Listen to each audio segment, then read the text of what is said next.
Olá, meus amigos. Quero agradecer ao Senhor Deus por mais uma vez nos conceder uma oportunidade tal como esta para podermos conversar.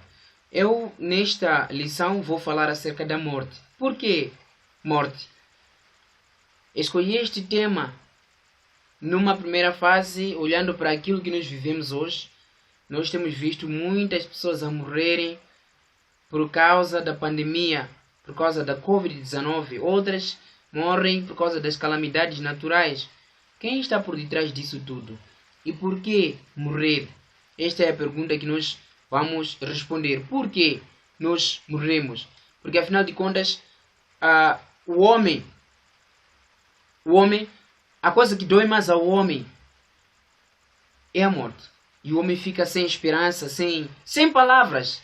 A morte é a coisa que é mais dolorida, que dói mais ao homem. Então, a morte. Então, morremos como consequência do pecado. O livro de Romanos diz, não é? Romanos capítulo 6, no verso 23. O salário do pecado é a morte, mas o dom gratuito da parte de Deus é a vida eterna em Cristo Jesus. Se formos a ler o livro de Salmos, capítulo 10, capítulo 90, no verso 10, a Bíblia diz: a duração da nossa vida é de 70 anos, e se alguns, pela sua robustez, chegam a 80 anos, a medida deles é canseira e enfado, pois passa rapidamente e nós voamos. Esta é a meta que o Senhor Deus havia estabelecido. Mas se formos a ver, para os dias que nós vivemos, nem isso se tem concretizado, né? Um e o outro consegue chegar até 70, chega até 80, mas cá em Moçambique, de uma forma particular, dificilmente pode chegar a essa idade. 45, 50 é máximo. Esta é a média. É a taxa média da nossa vida cá. Os últimos que ainda resistem até hoje são aqueles nossos pais, não é? Que viveram até hoje, ou que existem até hoje. Mas, para nós, os outros que seguimos, só Deus vai ter misericórdia de nós. Não só porque Deus disse que será 70 anos, mas numa primeira fase que já estamos a ver, é outra coisa. Então, há esperança além do túmulo. Nós claramente que morremos como consequência do pecado, mas atrás do túmulo existe alguma esperança? Depois da pessoa morrer, por exemplo, volta a vigiar a casa, porque muitos têm dito isso. Mas a Bíblia diz o seguinte, no livro de Gênesis, capítulo 2, no verso 7. O Senhor Deus formou o homem do pó da terra. Depois, o que fez? Soprou-lhe nas narinas o fôlego de vida. A primeira coisa que nós temos que saber aqui é: o ser humano é criado por dois elementos, ou por duas matérias, duas substâncias. O pó da terra e o fôlego de vida.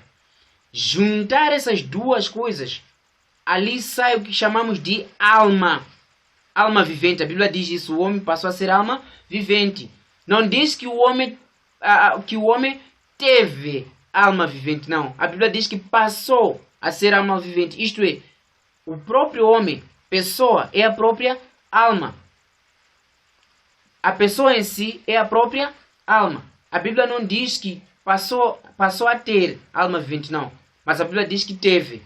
Existem algumas pessoas que dizem: não, eu tenho uma alma. Quando uma pessoa morre, então a alma vai para o céu e o corpo fica. Não, irmãos, não é verdade. A Bíblia diz que a alma somos nós. Porque se formos a ler o livro de Eclesiastes, capítulo 12, no verso 7, quando o ser humano morre, porque é importante sabermos isto, né?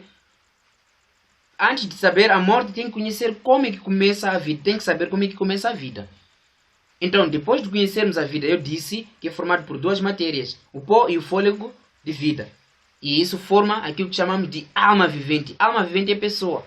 Então, a morte é a separação dessas duas matérias. O livro de Eclesiastes, capítulo 12, no verso 7, diz isso. E o pó volta à terra como o era. E que o sopro volte a Deus que o concedeu. Então, o sopro volta a Deus que o concedeu. O pó vai ficar a se deteriorar aqui. O livro de Gênesis, capítulo 3, no verso 19, diz: porque tu és pó e ao pó tornarás. Então, não é verdade isso que tem estado a ser promulgado aí, que o homem é alma. Não, não é verdade. Aliás, o homem tem ou possui uma alma. Não, O homem é a própria alma. Então, o que sabem os mortos? Porque quando dizem que o homem possui uma alma, então morreu, então fica a vigiar. Então, o que sabem? O livro de Eclesiastes, capítulo 9, no verso 5 e 6 diz o seguinte: porque os vivos sabem que hão de morrer, mas os mortos não sabem coisa nenhuma, nem tão pouco terão eles recompensa, porque sua memória jaz no esquecimento. Amor, ódio e inveja para eles já pereceram. Para sempre não têm eles parte em coisa alguma do que se faz debaixo do sol. Então, não é possível um morto voltar a vigiar a família. Porque a Bíblia diz que quando alguém morre, está a descansar, claro, um pouco. Há essa separação de duas matérias. Não é como lemos em Eclesiastes capítulo 2, no verso 7. Mas a pessoa não volta a vigiar a família. Tudo que fazia no passado ficou para trás. Agora, o que é que acontece, por exemplo, quando as pessoas acreditam nisto? É simples. Muitas vezes, para os que já viram essas coisas, não é?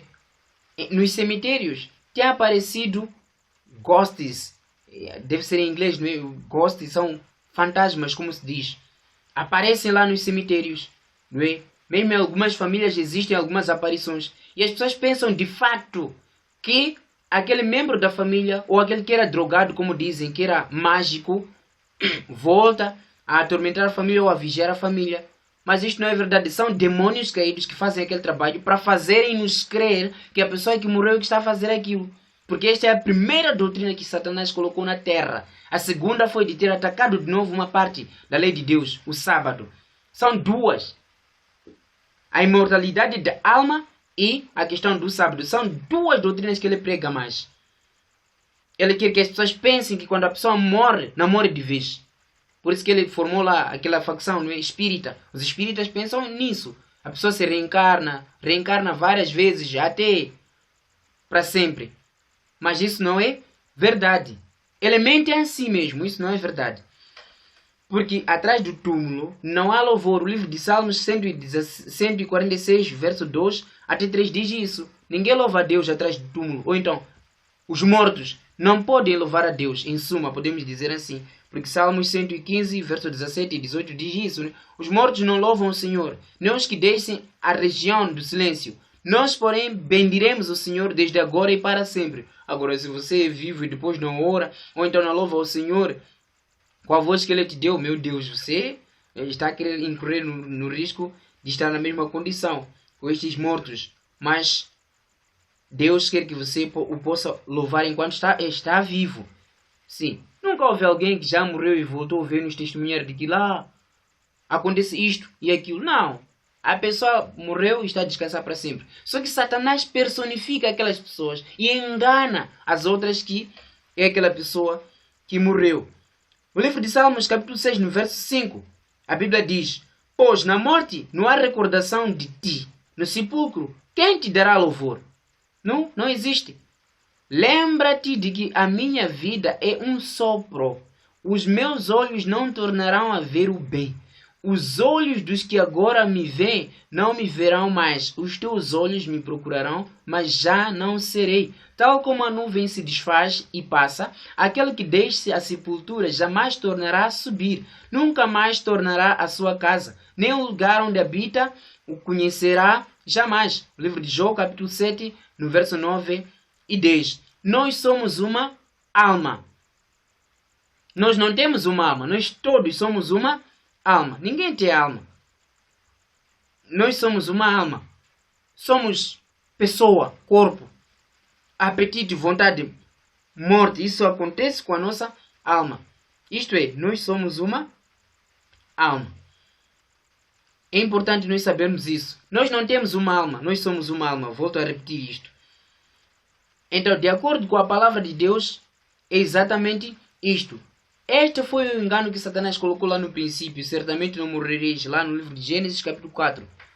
Então ele começa a mentir para pessoas que a alma, né? Ou então a pessoa tem uma alma. Não, a pessoa não tem uma alma. Ezequiel capítulo 18, no verso 4 diz: a alma que pecar, essa morrerá. A alma que pecar, a pessoa que pecar, morrerá.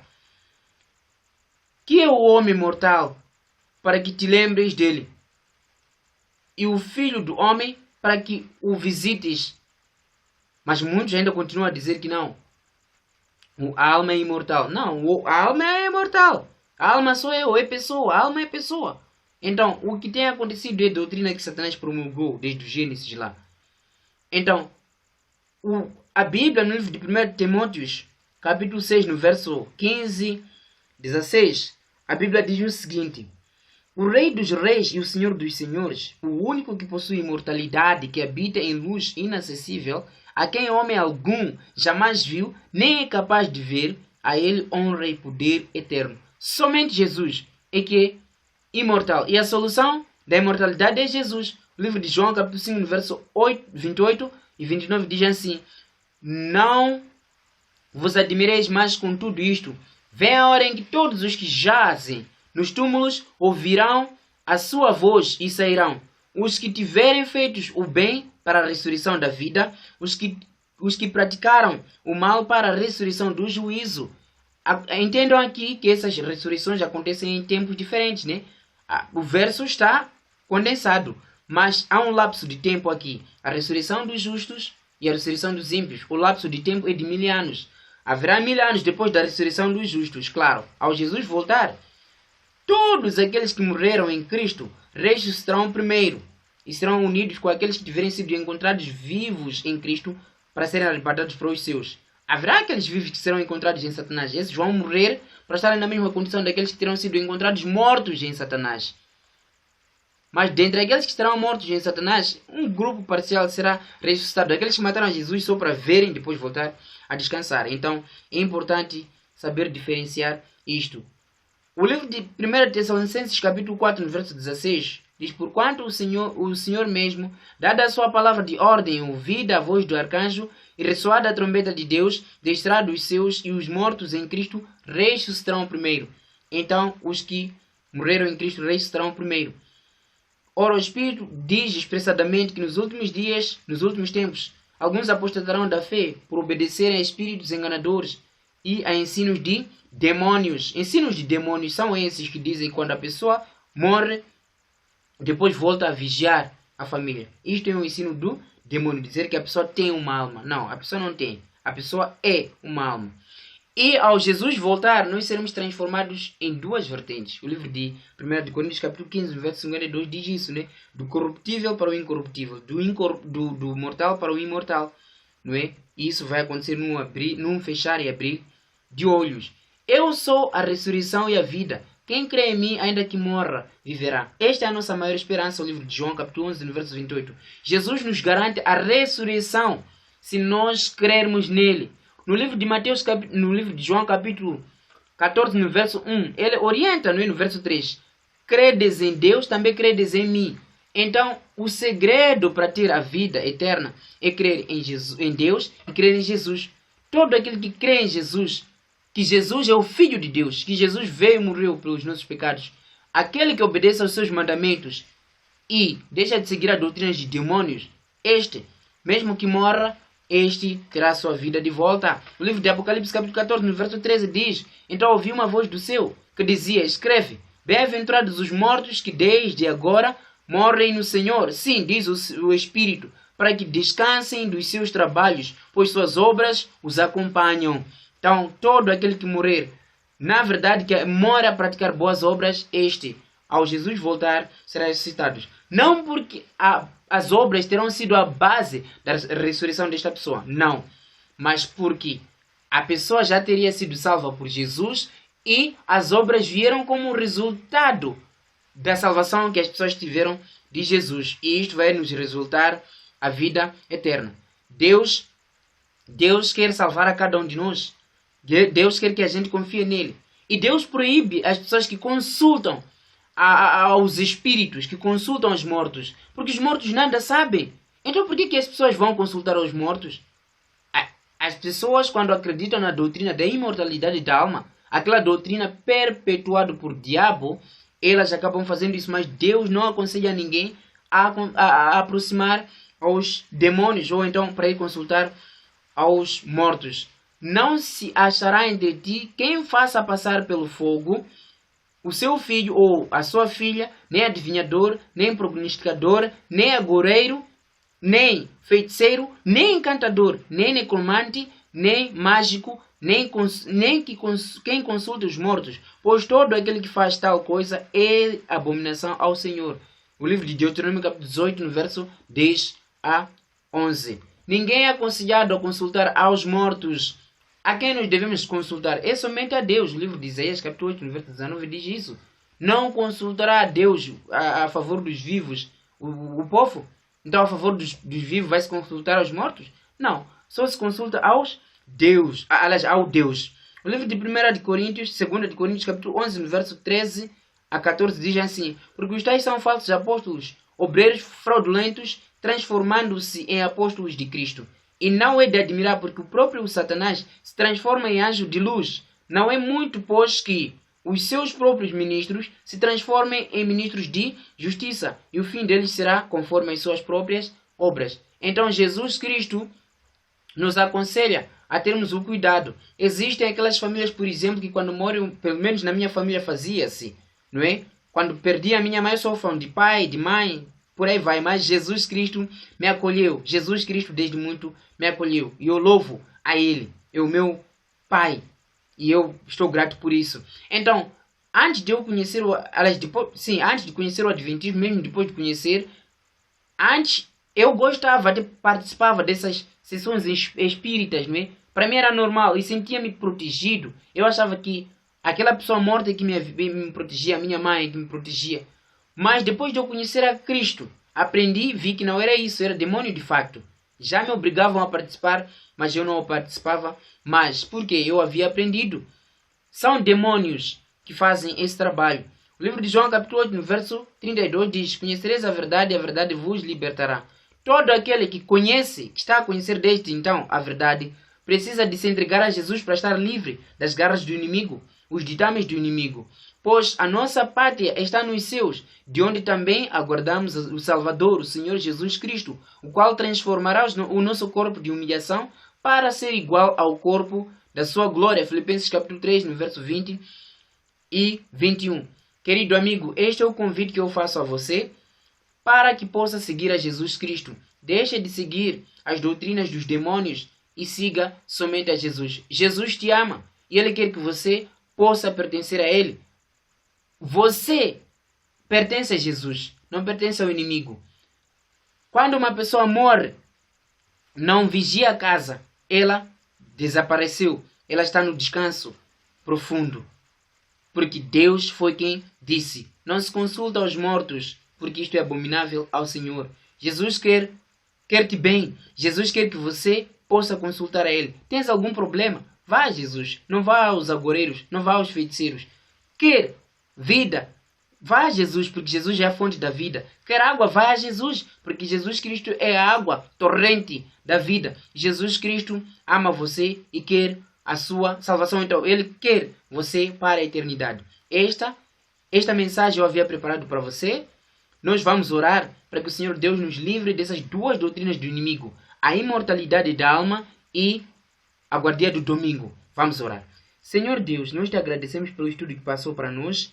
Quero te pedir, Pai, de forma particular, para que o Senhor possa abençoar os meus irmãos, para que possam entender cada vez mais qual seja a sua boa vontade. Por favor, Senhor Deus, o diabo introduziu duas doutrinas errôneas: a imortalidade da alma e o domingo. O domingo ainda está em processo para ser colocado como dia de guarda, e brevemente isto vai acontecer, porque já existem movimentos que estão a fazer isto. Pedimos que o Senhor nos livre disso. E quanto a estes demônios, a estas doutrinas de demônios, pedimos que o Senhor também nos livre e guarde-nos. Por favor, Deus, intervém. Entrego os meus irmãos nas tuas mãos, cuide deles em nome de Jesus. Amém. Até a próxima, meus amigos. Tchau.